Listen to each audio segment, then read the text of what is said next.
Hola, sean todos bienvenidos a Biografías Ilustres de Venezuela, donde conoceremos a los protagonistas de la historia contemporánea venezolana. Hoy presentaremos a Andrés Eloy Blanco, abogado, escritor, político, poeta, entre otras tantas grandes virtudes de este destacado venezolano.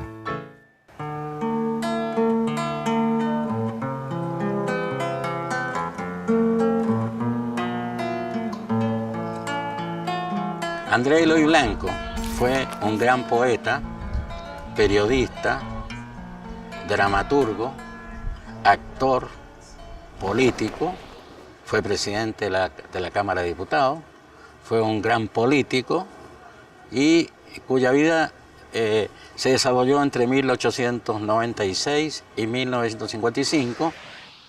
En esta casa vivió feliz Andrés Eloy Blanco, como dice su mamá. Su poesía sin rima vagaba por todos los pasillos de la casa. Aquí nació él y un día él dijo, tengo luceros y cielos, ¿no? Y crepúsculos en el cielo y tengo a mi madre que es un tesoro. Y la madre gritaba, tengo un poeta, tengo un poeta. Él fue marcado desde su propia infancia por los procesos políticos que vivía la Venezuela prácticamente finalizando el siglo XIX y entrando el XX. Y se tuvieron que ir de aquí de Cumaná. Fueron a la isla de Margarita, ¿no? Porque las desavenencias políticas entre el doctor Luis Felipe y el gobernador del estado en ese momento. Su familia tenía una posición anticastrista y tuvieron, por supuesto, una incidencia en lo que fue la Revolución Libertadora, que se dirigió contra Cipriano Castro, y a partir de allí, Andrés Eloy Blanco, el muchacho, sintió en carne propia lo que eso significaba. Cuando sale precisamente el gobierno de Castro y entra el de Gómez, se traslada a la ciudad de Caracas y comienza todo un proceso de estudio del joven Andrés Eloy. Comienza en lo que es el Colegio Nacional de Varones, actual Liceo Andrés Bello, y conoce muchas cosas interesantes de lo que es la actividad política de ese niño. Se va formando posteriormente en la Universidad Central de Venezuela, donde comienza a estudiar Derecho y se enfrenta a una realidad que vivía el país, que es la dictadura de Juan Vicente Gómez.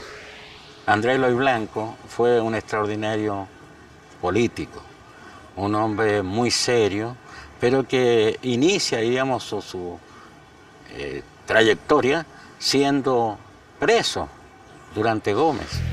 Andrés Eloy Blanco presenció los conflictos políticos de Venezuela de principios del siglo XX, como lo fueron el período castrista y el posterior y extenso período gomecista. Él se estrenó como luchador, digamos, social, cuando todavía ni siquiera se había graduado de abogado, estudiando Derecho. Estuvo brevemente preso por protestar. De esa visión que había en aquel tiempo, llamada el gendarme necesario, que fue soportando el andamiaje político de Juan Vicente Gómez, producto de un ideólogo llamado Laureano Vallenilla Lanz, donde se consideraba que el país necesitaba a un policía, a alguien que custodiara a la nación. Y eso justificó represión, la censura informativa, la no existencia de partidos políticos. El que se graduó de abogado era porque estudiaba con un abogado en su propia consulta, en su bufete, y luego iba a un consejo educativo donde presentaba un examen, porque la universidad estaba oficialmente cerrada. Luego se fue a ejercer la profesión, el derecho en el estado de Apure. Su única cliente parece que fue doña Pancha Vázquez, una mujer que se defendía con las uñas contra los terrófagos que la rodeaban y de la cual sacó el personaje de Rómulo Gallegos de doña Bárbara, porque él le contó la historia a Rómulo Gallegos. Y Rómulo Gallegos se inspiró en ella para hacer el personaje de doña Bárbara. Y precisamente Andrés Eloy, a pesar de que se había graduado en 1919 de abogado en la Universidad Central de Venezuela, participa en un hecho que para la historia va a ser trascendental, el hecho de 1928, que se llamó pues la generación del 28. Hacia un periódico clandestino llamado El Imparcial, que tuvo una connotación verdaderamente extraordinaria en el mundo estudiantil de la época. Un periodiquito que mecanografiaba en su casa con papel carbón, sacaba 2 copias y luego las repartía, y el que recibía ese ejemplar lo mecanografiaba a su vez y lo repartía. Llegó hasta el número 24. Y aprovechan la Semana del Estudiante para sensibilizar al régimen de que estaba atropellando los derechos civiles de la población. El 24 de octubre del año 28 lo agarraron preso saliendo de un cine por el delito de opinar, porque escribía en contra de un régimen que ya se prolongaba para ese momento por 20 años. Él pasa a ser prácticamente objeto de esa férrea dictadura en las cárceles La Rotunda y en el castillo de Puerto Cabello.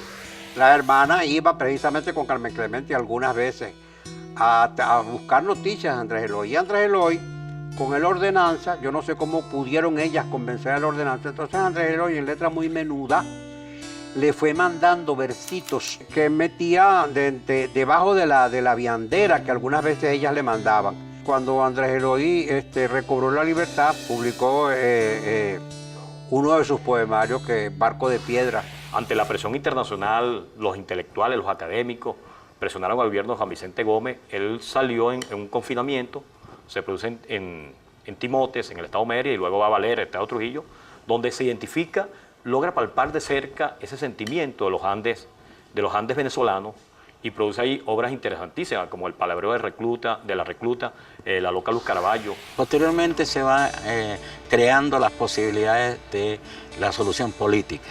Una vez que muere Gómez, el año 35, el 17 de diciembre, se empieza la consecuencia del movimiento de los estudiantes de 1928. En el periodo de transición democrática, con Eleazar López Contreras, encontramos un Andrés Eloy ya que forma un proyecto político, proyecto que significa proyecto socialdemócrata.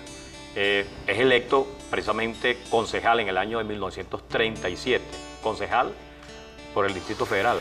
Fue un municipalista inconcebible, verdaderamente conocedor profundo de toda la legislación relacionada con la municipalidad. Comienza entonces Andrés Eloy a batallar, a trabajar arduamente por los cambios, por las libertades públicas y fundamentalmente por garantizar la democracia en este país.